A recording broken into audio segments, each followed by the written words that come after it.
Waalaikumsalam warahmatullahi wabarakatuh. Saya hormati Bapak Dr. Saben STMM selaku dosen mata kuliah Medan Elektromagnetik dan teman-temanku semuanya. Izinkan kelompok kami akan mempresentasikan PPT yang berjudul Perambatan Gelombang pada Medium Dispersi dan Bumbung Gelombang, yang beranggotakan yaitu 1. Fuad Saifuddin dengan NIM C2B023 020. Yang kedua, Haji Hidan Ferdiansyah dengan NIM C2B023 021. Yang ketiga, Muhammad Yaki Filasodri dengan NIM C2B023 022. Dan yang keempat, Ahmad Galuh Pratama dengan NIM C2B023 028. Dan saya sendiri Maulana Ibrahim dengan NIM C2B023 034. Selanjutnya ada pembahasan yang akan dibahas, yaitu yang pertama pendahuluan, kedua konsep dasar gelombang, yang ketiga perambatan gelombang pada medium dispersi, yang keempat bumbung gelombang, yang kelima transfer elektrik magnetik dan besaran, yang keenam ada studi kasus. Pendahuluan. Menurut belakangnya, gelombang merupakan fenomena fundamental dalam fisika yang terjadi di berbagai aspek kehidupan, mulai dari cahaya, suara, hingga gelombang elektromagnetik. Pemahaman tentang perambatan gelombang pada medium dispersi dan bumbung gelombang sangat penting dalam aplikasi teknologi modern seperti telekomunikasi dan optik. Untuk konsep dasar gelombang, yaitu definisi gelombang. Gelombang adalah getaran yang merambat melalui medium atau ruang, membawa energi dari suatu tempat ke tempat lain tanpa memindahkan materi secara permanen. Jenis-jenisnya yaitu ada dua, gelombang mekanik, yaitu memerlukan medium. Contohnya seperti gelombang air, gelombang suara. Yang kedua, gelombang elektromagnetik, yaitu tidak memerlukan medium. Contohnya cahaya dan radio. Untuk parameter gelombang, yaitu ada amplitudo sebagai sintangan maksimum, frekuensi, jumlah gelombang per detik, akuannya hertz. Panjang gelombang, yaitu jarak antar puncak berurutan. Terus ada rumus kecepatan. Rumus kecepatan sama dengan frekuensi dikali panjang gelombang. Terus selanjutnya ada medium dispersi. Apa itu medium dispersi? Medium dispersi adalah medium yang menyebabkan kecepatan perambatan gelombang bergantung pada frekuensi atau panjang gelombangnya. Setiap komponen frekuensi merambat dengan kecepatan yang berbeda. Perbedaannya ada 6 dispersif, yaitu semua frekuensi merambat dengan kecepatan yang sama. Yang kedua dispersif, yaitu kecepatan bergantung pada frekuensi. Untuk contohnya yaitu prisma kaca, atmosfer bumi, air laut, serta serat optik. Untuk perambatan pada medium dispersi ada karakteristik perambatan, yaitu kecepatan fase berbeda untuk setiap frekuensi, terjadi pemisahan komponen spektral, bentuk pulsar dapat mengalami distorsi, kecepatan grup tidak sama dengan kecepatan fase. Hubungan matematis, kecepatan fase, yaitu rumusnya Fp sama dengan W per K. Untuk kecepatan grup, Fg sama dengan dV per dk. Fenomena dispersi, cahaya putih yang melewati prisma akan terurai menjadi spektrum warna pelangi karena setiap warna frekuensi memiliki indeks bias berbeda dan merambat dengan kecepatan berbeda. Ada aplikasi medium dispersi. Yang pertama, bidang optik. Prisma untuk memisahkan cahaya menjadi spektrum warna, lensa untuk koreksi aberrasi kromatis, dan spektrometer untuk analisis komposisi material. Untuk aplikasi selanjutnya ada telekomunikasi, serat optik dengan kompensasi dispersi, sistem transmisi data jarak jauh, dan manajemen bandwidth dalam jaringan optik. Oceanografi, Ada studi propagasi gelombang air laut. Perkenalkan, nama saya Pak Saifuddin, NIM J2B023020, dan saya akan melanjutkan dalam hubungan gelombang Wavec. Definisi dalam hubungan gelombang adalah struktur fisik yang digunakan untuk mengarahkan dan membatasi propagasi gelombang elektromagnet dari satu titik ke titik lain dengan kehilangan energi minimal. Dan fungsi dan kegunaan dalam yang pertama itu memandu gelombang elektromagnetik, yang kedua meminimalkan kehilangan daya, yang ketiga melindungi sinyal dari interferensi, yang keempat mempertahankan integritas sinyal. Yaitu yang kedua jenis-jenis bumbung gelombang. Yang pertama bumbung gelombang persegi, yang kedua bumbung gelombang lingkaran, yang ketiga bumbung gelombang koaksial, yang keempat serat optical fiber. Selanjutnya transfer elektrik magnet. Konsep transfer energi.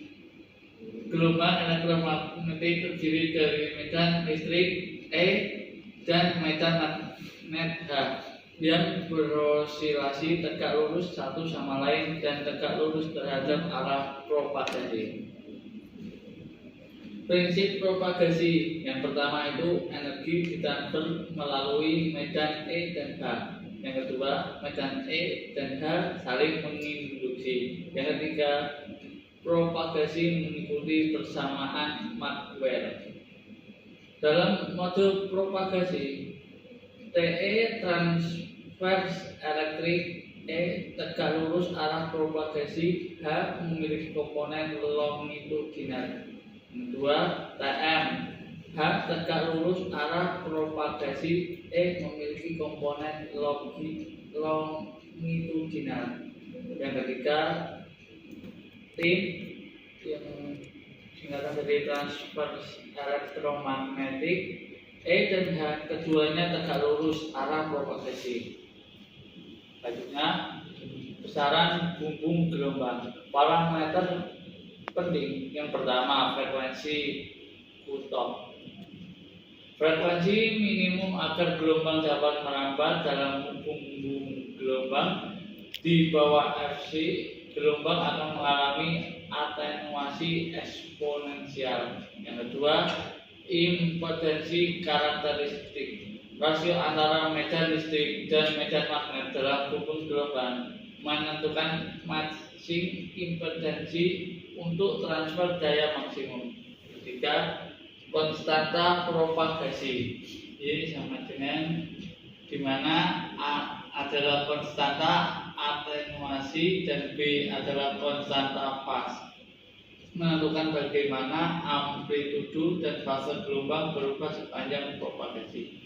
Yang keempat, panjang gelombang dalam bumbung.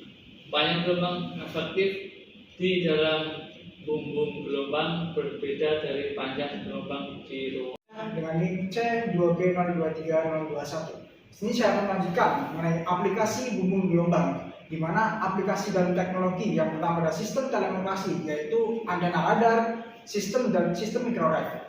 Yang kedua ada RF engineering, di mana itu adalah transmisi sinyal frekuensi tinggi. Yang ketiga ada telekomunikasi, yaitu adalah sebuah jaringan sel optik, dan juga ada medis, di mana peralatan MRI, terapi gelombang mikro. Dan yang terakhir adalah di lingkup industri, di mana adalah pemanas microwave industrial. Setelah itu ada keunggulan gelombang atau bumbung gelombang. Yang pertama ada kehilangan daya rendah dan pada frekuensi tinggi. Yang kedua ada kapasitas daya tinggi. Yang ketiga ada bandwidth lebar, dan keempat ada tahan terhadap interferensi. Selanjutnya di sini adalah sebuah contoh studi kasus kecepatan fase gelombang elektromagnetik. Diketahui gelombang elektromagnetik memiliki frekuensi sudut W sama dengan 6 kali 10⁸ RA per S per second, dan bilangan gelombang K sama dengan 2 rad per meter. Tentukan kecepatan fasenya. Diketahui sudut frekuensi sudut W sama dengan 6 kali 10 pangkat 8 rad per s atau per second. Bilangan gelombang K sama dengan 2 rad per meter. Ditanya kecepatan flash atau Vp. Penyelesaian adalah Vp sama dengan W per K. Substansi nilai di sini terdapat Vp dalam kurung 6 kali 10 pangkat 8 per 2 dan 3 kali 10 pangkat 8 menjadi 3 kali 10 pangkat 8 meter per second. Jadi di sini adalah sebuah pembagian antara W bagi K. Selanjutnya adalah terima kasih. Baik, selanjutnya adalah sesi tanya jawab. Mungkin dari teman-teman yang ada di Zoom ada yang ditanyakan, mungkin bisa ditanyakan saja. Mungkin dari Mas Galuh, silakan. Ya, izin bertanya Mas terkait bumbung gelombang atau waveguide. Di susunan sudah tertera bahwasanya definisi bumbung gelombang adalah struktur fisik yang digunakan untuk mengarahkan dan membatasi propagasi gelombang elektromagnetik dari satu titik ke titik lain. Nah, pertanyaannya bagaimana energi elektromagnetik sebenarnya berpindah di dalam waveguide melalui dinding atau melalui ruang di dalamnya? Itu Mas. Oke, baik. Terima kasih Mas Galuh atas pertanyaannya. Mungkin di sini saya akan jawab sependek penguatan saya, yaitu karena energi mengalir terutama di dalam volume waveguide. Jadi sejajar dengan sumbu propagasi tentunya, dan sebagaimana ditunjukkan oleh vektor pointing longitudinal kalau nggak salah itu. Jadi dinding itu hanya berperan sebagai membatasi medan dan menyediakan kondisi batas, bukan sebagai saluran energi. Jadi seperti itu Mas Galuh. Berarti hanya sebagai membatasi medan dan menyediakan kondisi batas ya Mas? Oh iya, betul sekali Mas. Bukan sebagai saluran energi ya? Bukan, karena memang dinding itu hanya sebagai pembatas energi saja. Mungkin seperti itu. Oke, baik. Terima kasih Mas Haji. Ya, baik. Mungkin selanjutnya dari Mas Zaki, apakah ada yang ditanyakan Mas Zaki? Izin bertanya Mas, mengapa dispersi menyebabkan distorsi sinyal? Terima kasih. Oh iya, berarti pertanyaan adalah mengapa dispersi menyebabkan distorsi sinyal, seperti itu ya Mas Zaki? Ya baik, mungkin izin saya jawab mengapa dispersi menyebabkan distorsi sinyal, karena tiap komponen frekuensi merambat dengan kecepatan yang berbeda. Maka bentuk gelombang berubah seiring jarak Mas Zaki. Hal ini sangat berpengaruh pada transmisi sinyal digital, misalnya pada serat optik dan saluran transmisi. Jadi apabila berubahnya jarak, maka dispersi ini menyebabkan distorsi sinyal tersebut. Mungkin itu yang bisa saya jawab. Oh baik Mas, terima kasih. Selanjutnya mungkin dari kawan-kawan yang ada di sini ada yang ingin ditanyakan? Bertanya Mas Haji, mengapa kecepatan fase pada waveguide bisa lebih besar dari kecepatan cahaya? Mengapa kecepatan fase pada waveguide bisa lebih besar daripada kecepatan cahaya? Ya. Mungkin jawabannya seperti ini ya Mas. Karena memang kecepatan fase itu tidak membawa energi atau informasi. Yang membawa energi adalah kecepatan grup dan nilainya selalu lebih kecil daripada kecepatan cahaya. Mungkin seperti itu. Apakah ada yang tanya lagi Mas? Izin jawab Mas Haji. Oh ya, silakan. Izin tanya, maaf. Ayo. Apa yang dimaksud dengan frekuensi cut off pada waveguide? Frekuensi cut off pada waveguide ya. Jadi frekuensi cut off pada waveguide itu adalah minimum agar gelombang dapat merambat ke dalam waveguide. Jadi di bawah frekuensi ini gelombang akan teredam, dan istilahnya itu adalah meredam sebuah gelombang yang memang agar tidak power atau tidak power, dan juga tidak adanya losses atau mengenai rugi-rugi yang ada dalam gelombang tersebut. Mungkin cukup itu Mas. Terima kasih. Cukup. Cukup. Baik, mungkin karena memang tidak ada pertanyaan lagi dan saya cukupkan mengenai tugas pembelajaran pada hari ini. Jadi saya mohon maaf apabila ada salah kata dan salah ucapan yang memang tidak mengenakan. Billahi fisabilillah, Wassalamualaikum warahmatullahi wabarakatuh. Waalaikumsalam warahmatullahi wabarakatuh.